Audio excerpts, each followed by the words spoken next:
Hey guys, coming at you today with a super easy and versatile recipe for some keto pastry cream. Delicious just by itself or added to a bunch of different keto recipes. So let's get started.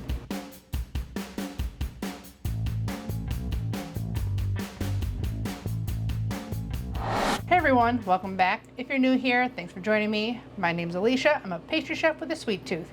Now I own a keto gluten-free bakery, Sugar Swap Bake Shop. And I'm here to show you all the tips and tricks I've learned over the 6 years of creating keto recipes so that you guys can have the confidence to come up with your own keto creations. So if you enjoy my recipes, please hit the subscribe button down there, give the video a thumbs up, leave me comments, and share with all your friends and family. It all helps me bring you new videos every week. Today, a seemingly very simple recipe, and it is for you guys to make it. It was just a tough one for me to figure out because I wanted something thick enough to pipe into like eclairs or donuts, but I wanted to keep the carbs as low as possible. So I did a lot of testing on this and came up with a delicious keto pastry cream. So let's jump into this pretty simple recipe. So to start out this recipe, I already separated my egg yolks from my egg whites. You need 6 whole eggs, which is a little bit more than some of the other recipes I followed and looked up, but I wanted to make half batches and a lot of them said 5 egg yolks. So I just did 3 egg yolk batches and then doubled it. So I got 6 egg yolks here. Save your egg whites. You can freeze them or you can make some batches of my Italian meringue buttercream. I'll link that up there for you. So those are going to be in a bowl set aside for now. I got a 1.5 cups of So Delicious coconut milk. Now I was trying this recipe over and over again, and when I doubled it and added the same amount of butter as some other recipes I was seeing, it was like the butter, you can feel it in the final product after it was set. And then I realized use whole milk for pastry cream. So I was doing half and half, heavy cream and So Delicious coconut milk, and that was too much butter if you add all the butter at the end. So 1.5 cups of low carb milk of choice. You can do almond, cashew, or whatever you want. And then only a 1/2 cup of heavy cream. Now we're basically making a really rich, decadent vanilla pudding recipe, but it is a little bit high carb if you want 1/8 of this recipe, which is like 100 grams worth. It's 4 grams net carbs. But the thing with pastry cream, it's more often used as a filling instead of just eating by itself. So only 1 ounce of this filling is a carb. So it's not that high. If I add it to hopefully a recipe coming soon, my fried filled donut recipe, that was the main reason for trying to make this pastry cream. It only adds 1 carb to my donuts because you're only filling it with about 1 ounce of pastry cream. Putting that on a medium heat, we just want to scald that basically. If you have a fresh vanilla bean, you can add that, scrape the seeds, put the whole pot in, let it steep for 5 minutes after you bring it to a scald. I'm just using my homemade vanilla bean paste instead of a whole vanilla bean. Now while that's heating, to your egg yolks, I opted to go with arrowroot. What is the normal thing for this is a bunch of cornstarch. I try to avoid corn in most aspects in the bakery, and arrowroot powder is similar to cornstarch, but it has some added health benefits. And one thing that I really love about it is that you can freeze this and thaw it just overnight in the fridge, and it is just as delicious and the same as it was when it went into the freezer. Cornstarch will completely break down if you try to put it in the freezer.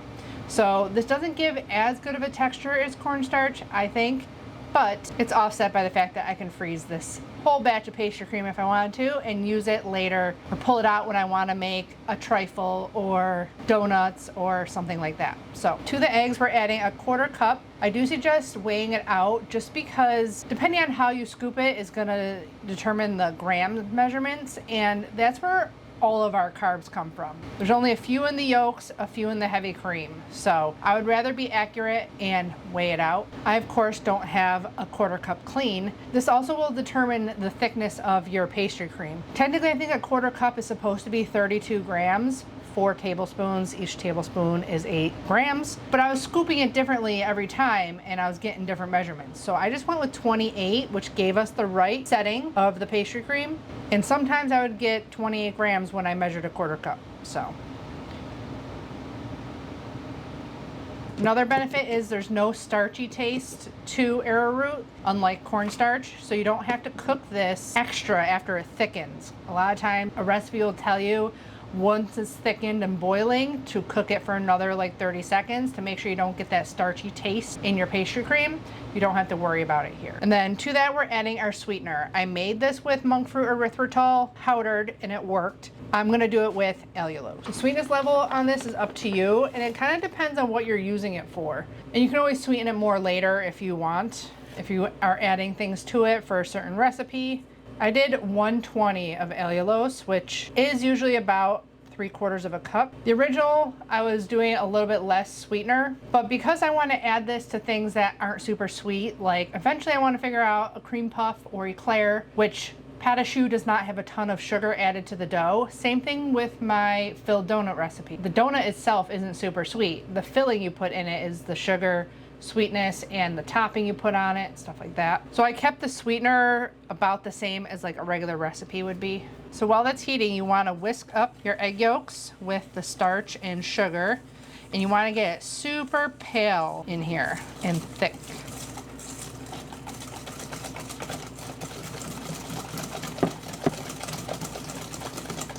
Doesn't take very long at all. It's almost to the ribbon stage. Okay, it's almost ready to go. The other thing that I added that a regular recipe doesn't have, although some people did add it, is some gelatin. This is definitely going to help with setting things. So if you're using this as a filling for a cake or something like that, this will help solidify it better. And also our donuts aren't as hollow and fluffy as a regular donut, so we do need it a little bit thicker to fill donuts, stuff like that. I'm gonna do 1 tablespoon of cold water in a container and 1 teaspoon of grass-fed beef gelatin bloomed over the top of that. So you just wanna sprinkle it over your water.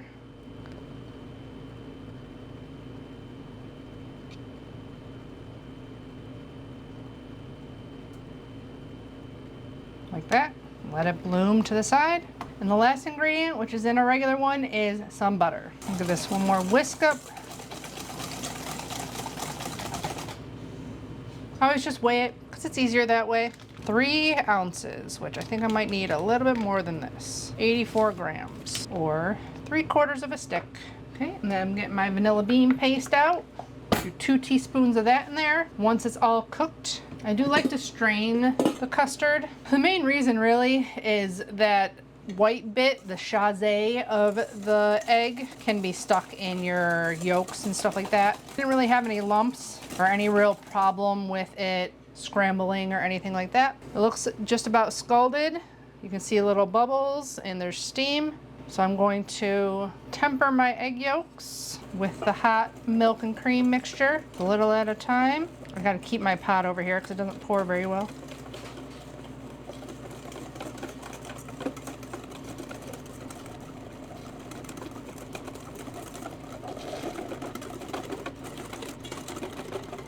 You're gonna put it back on the heat and you're gonna whisk continuously until it's super thick and bubbly. You're gonna need a spatula.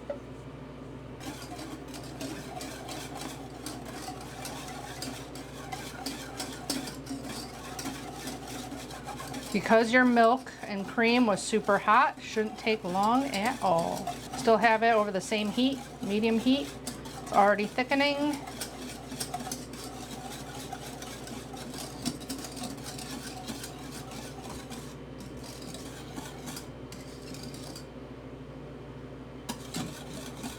Real thick, but it'll get even thicker once it boils.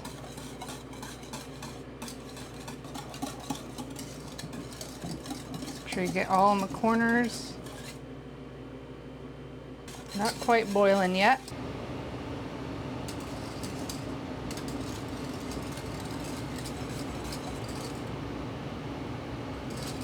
Okay, now it's boiling. Add in your gelatin.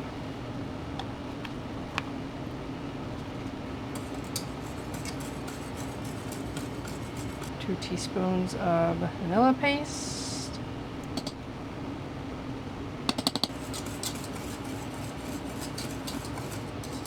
And your butter.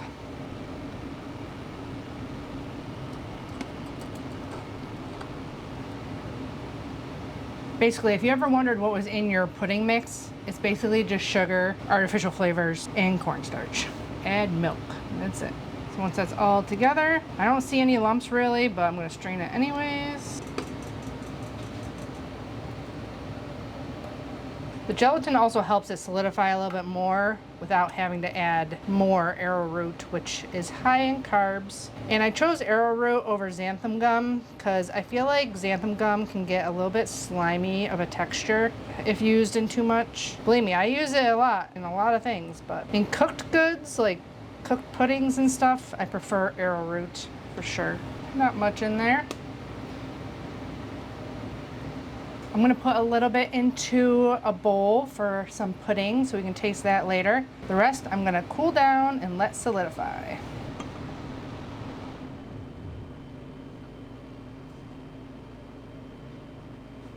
Basically a 4-ounce ladle full. Okay, there is 1 portion of vanilla pudding going into the fridge. So once you put this in the fridge, you want a piece of plastic wrap directly down on top of this. Otherwise you will get a skin formed on your pastry cream. I'm actually gonna put it over an ice bath and cool it very quickly. And we'll be back to give it a taste. Okay, here is our chilled pastry cream or vanilla pudding. Super thick, creamy.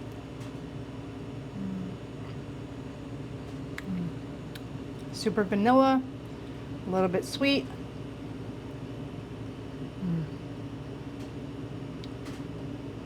It's delicious. And here's our whole bowl. Super thick, so it'll stay piped into an eclair or our donuts or something like that. Super delicious. Silky smooth. Delicious. Stay tuned for another kind of filling we can make this into and a fun dessert coming next week for the holiday weekend. So I hope you guys enjoyed this quick little recipe video for a staple custard that you can put in several different things. Let me know what you plan to use it for down in the comments below. Don't forget to check out my Amazon shop page. The link will be down in the description box below, along with the blog link to the full recipe. Give the video a thumbs up if you enjoyed it. Subscribe if you haven't already. And as always, I'll be back with many more keto, low-carb, healthy meals, desserts, and snack recipes. Bye, guys. Happy keto baking or custard making.